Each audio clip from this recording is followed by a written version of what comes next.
Mendon me kokën e vet, po nuk di, unë mendoj që çdo njeri nga ne duhet mendojmë për perspektivën të përtallën tonë, jo për liderët, jo për partitë, por ne duhet votojmë për programet, një program që sjell perspektivë, mirëqenie sociale, një ekonomi më të mirë, një zhvillim, një drejtësi më të mirë, një stabilitet. Kjo është qofësia ime, që unë mendoj që votuesit duhet përcaktojnë. Ka patur shumë kritika kundrejt bashkëdhetarëve tanë, të cilët kanë të drejtë vote, vazhdojnë të kenë drejtë vote në Kosovë, duke thënë se fatkeqësisht e them, nuk do të ishte dashur që t'u lejohej që të votojnë, me qenë se nuk janë banues me vendbanim në Kosovë. Po, shqeqa, unë mendoj që përderisa kushtetuta dhe ligji e thot që ne kemi drejt të votojmë, atëherë dhe duhet jetë kështu. Në momentin që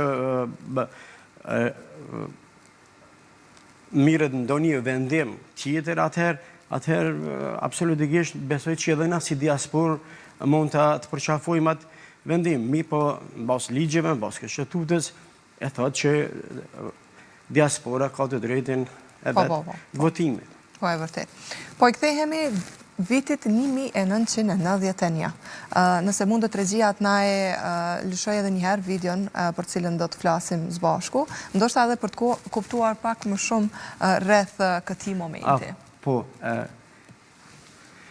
këtu ka qenë dhe tëtë ne si forumi rinor, atëherë unë kam avhejtë sektorin e kulturës në kodët forumit rinor në Ferizaj.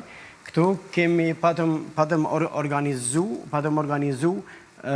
për një vjetorin e shpalljes së kushtetutës së Kaçanikit me 7 shtator, më kujtohet po, me 7 shtator dhe të vitit 1991 patëm bajt në fshatin Komodllav një manifestim për ndër një vjetorit të kushtetutës.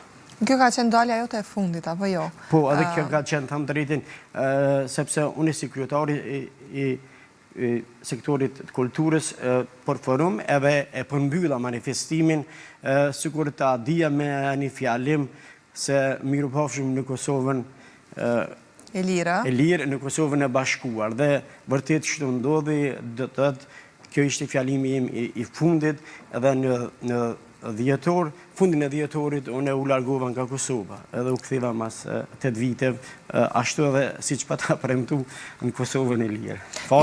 Falë gjakët i derdhur të bashkëve. Duhet këtë qenë një vendim i vështirë për të marrë dhe për të lëshuar vendin. Gjithsesi, u mërzite në momentin kur veç jam bathe, po themi, nga vendi? Unë betëm nga jo që vërtet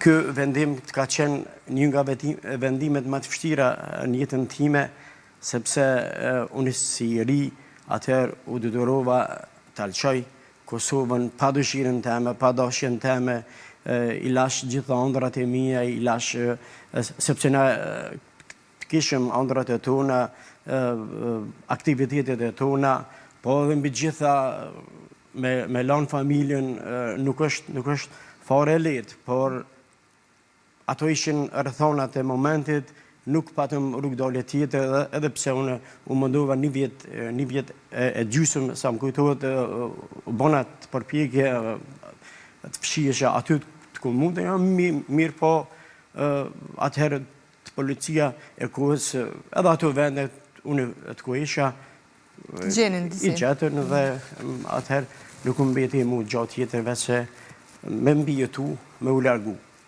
Ta diskutojmë një foto tjetër. Regjia më me dije që e kemi gati dhe ndoshta edhe ajo ka një historin vete pa dyshim e cila tregon për kohën në të cilën i keni kryer aktivitetet tuaja kulturore, por gjithashtu edhe politike njëkohësisht. Nëse e kemi foton, do doja ta shihnim edhe në dalje.